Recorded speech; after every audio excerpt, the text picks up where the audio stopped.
Before the fame, before the guns and the gold, there was a quiet boy chasing a moving life. Clint Eastwood was born on May 31st, 1930 in San Francisco. He weighed a huge 11 pounds at birth, so the hospital nurses nicknamed the newborn Samson. His family moved again and again during the hard years of the Great Depression, as his father searched for steady work. Young Clint learned to watch far more than he spoke. He grew up tall and shy, and he found comfort in silence long before any camera ever found him. He worked rough jobs just to survive.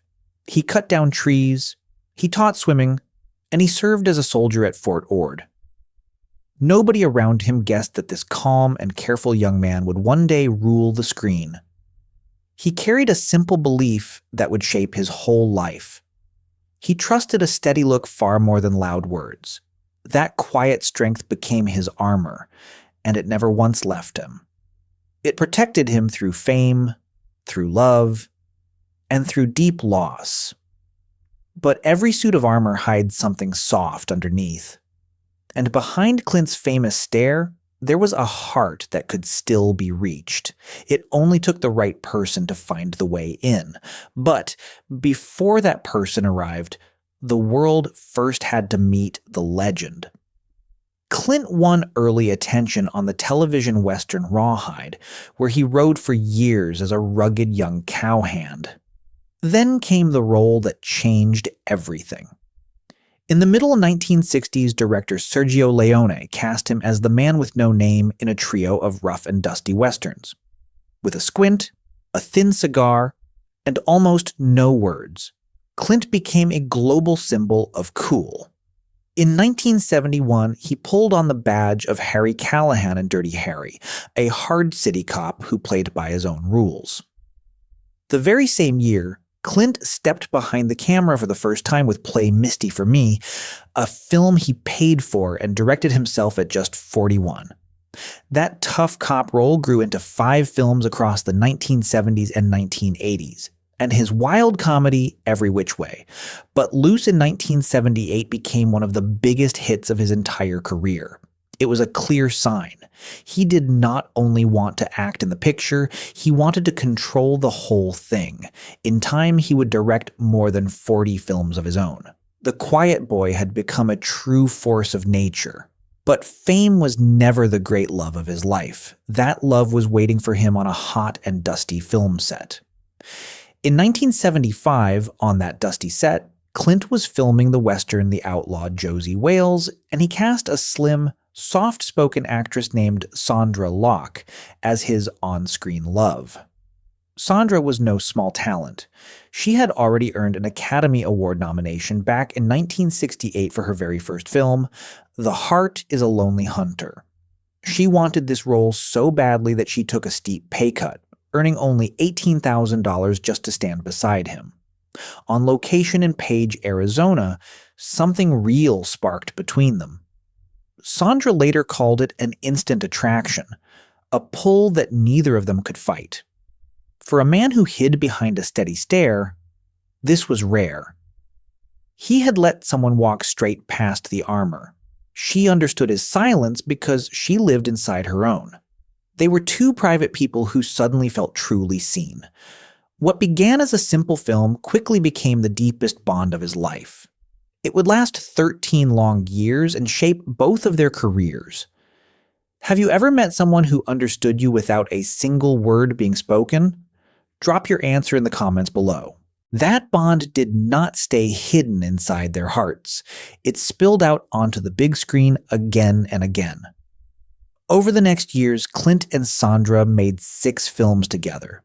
After Josie Wales in 1976 came The Gauntlet in 1977, where Sondra earned equal billing with the biggest tough guy in the business, something no actress had ever done in his films before. The pair even took over The Gauntlet from Steve McQueen and Barbra Streisand, who had both walked away from the project. Then came the wild comedy Every Which Way, But Loose in 1978, the gentle Bronco Billy in 1980, the sequel Any Which Way You Can in 1980, and the hard-hitting Sudden Impact in 1983. On screen, they were partners. Off screen, they shared homes in Carmel and in the hills of Los Angeles before settling into a grand Bel Air estate worth more than $1 million. For 13 years, their love and their work were one and the same thing. Critics even noticed how softly the two acted together, as if the camera was catching something real. Sondra often said Bronco Billy and Josie Wales were her favorites of all. For a while, it looked like nothing on earth could ever pull them apart, but something quietly did. As the 1980s rolled on, Clint grew into a calm and serious filmmaker, patient on set and trusting of his actors. Yet at home, the great love was slowly falling apart. In 1989, after 13 years together, the relationship ended. And it did not end softly. Sondra took Clint to court, first over money and support, and later over a film deal she felt was never real. Their private pain became a very public fight. In 1996, a long trial gripped all of Hollywood, and it closed with a settlement whose terms were kept secret. Reporters later said the jury was ready to rule in Sondra's favor before that sudden deal was struck. Sondra told reporters that for her, it was never about the money. She said it was always about fighting for her professional rights. The man who lived by silence now lived inside a far colder kind of it. The warmth of those desert days was gone, replaced by lawyers, headlines, and a thick wall of quiet between them. They never truly made their peace. The woman who had once walked past his armor was now standing on the other side of it. And that silence between them would last for the rest of her life. And while that silence settled in, Clint poured himself fully into his work. Alone, he climbed higher than ever before. In 1992, his Western Unforgiven won Best Picture and Best Director. Then, in 2004, came $1 Million Baby, which took home 4 Academy Awards. At 74, Clint became the oldest director ever to guide 2 or more Best Picture winners. He gave the world Mystic River, Letters from Iwo Jima, and the unforgettable Gran Torino. In total, he won 4 Academy Awards and collected great honors like the AFI Life Achievement Award and the Honorary Palme d'Or. He kept right on going deep into his 90s. His final film, Juror Number 2, arrived in 2024 when he was 94, his 40th film as a director. In 2026, his son Kyle shared that Clint, now 96, had finally retired. He had built a mountain of gold that almost no artist in history can ever match. Yet, for all those shining trophies, the one thing he could not hold on to was her. Do you think a person can reach the very top of the world and still feel a hole in their heart? Tell me in the comments below. That ache only followed him deeper into his quiet final years. Clint became a father to 8 children, and he stepped away from Hollywood to live softly in Carmel and Hawaii with his piano and his paint. But loss kept finding him.